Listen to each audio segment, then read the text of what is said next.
Romain Phillips, bonjour. Bonjour. J'ai appris que vous aviez créé une association en Côte d'Ivoire. Pouvez-vous nous en parler? Bien sûr.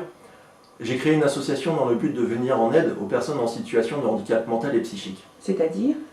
Eh bien, lorsque les gens sont atteints d'une maladie mentale, on les enchaîne, aux arbres ou autres. Certains pendant plusieurs dizaines d'années, d'autres moins longtemps, mais quel que soit le temps, ce traitement doit céder.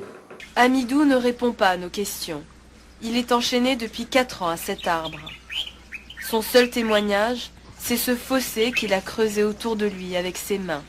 Vous avez vu ça de vos propres yeux? Oui. Non, je ne peux pas. Enfin, vous pouvez débloquer. Voilà.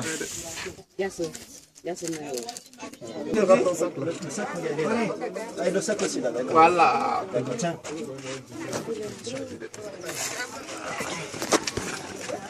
Mais pour quelles raisons font-ils ça?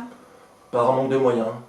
La personne peut avoir un comportement violent et agresser les gens du village. Et comme il y a peu ou aucune sensibilisation qui est faite, les gens pensent que la maladie mentale est contagieuse. De ce fait, pour éviter de transmettre la maladie et de se faire agresser, ils enchaînent là où les personnes. Est-ce que des personnes là-bas ont déjà agi contre ça? Oui, une personne, Grégoire Angbono, qui a créé plusieurs centres pour leur venir en aide. Et ça marche? Oui. Regardez par exemple la personne que j'ai vue il y a 2 ans. Voilà comment elle est après un peu moins d'1 an dans un des centres montés par Grégoire. Est-ce que tu peux te présenter? Oui. Comment tu t'appelles? Je m'appelle Nguessa Kwasi Joubert. Très content. Sinon, j'aurais pas le droit de le faire si toi tu n'es pas d'accord. Je suis d'accord. Je suis d'accord. C'est vraiment lui? Et oui. Pourtant, vu l'état de ses jambes, je pensais pas quand nous sommes allés le chercher qu'il pourrait remarcher.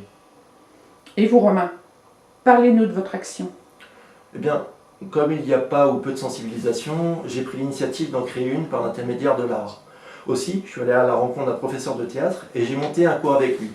Puis j'ai créé l'association Aquabartistes sans frontières.